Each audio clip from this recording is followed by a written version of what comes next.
So mga kaboss, since na maraming nagtatanong sa akin about sa pag-a-abroad, eto, makinig kayo. Wag na wag kayong mag-abroad kung mahina ang loob nyo.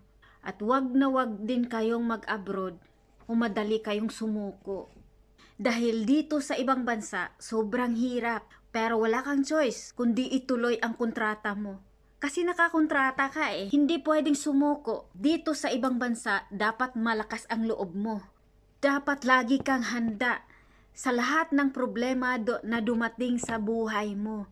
Kasi wala kang ibang karamay kundi sarili mo lang. Kaya kung kayo ay magplanong mag-abroad, kailangan mag-isip muna kayo kung kaya nyo ba. Kaya nyo bang iiwan yung mga pamilya nyo, lalong-lalo niya yung anak nyo. Kaya pag-isipang mabuti bago kayo gumawa ng desisyon. Kasi maraming nag-abroad na pagdating nila dito, hindi nila kaya, umiiyak. Alam nyo ako first time ko eh. Malaki na yung anak ko, 'di ba? High school na nung nag-abroad ako. Nung dumating ako dito, napapaiyak ako.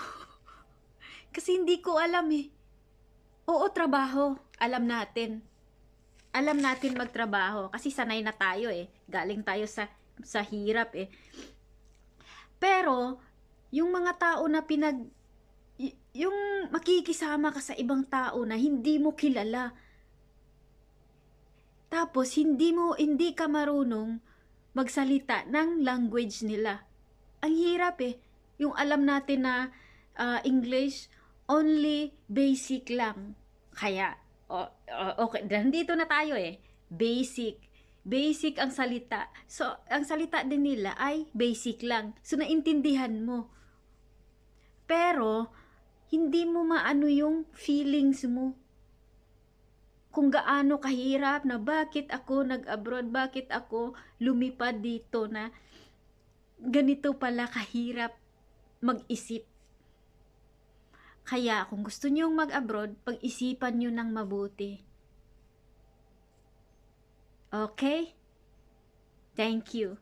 Boss Jo, follow for more.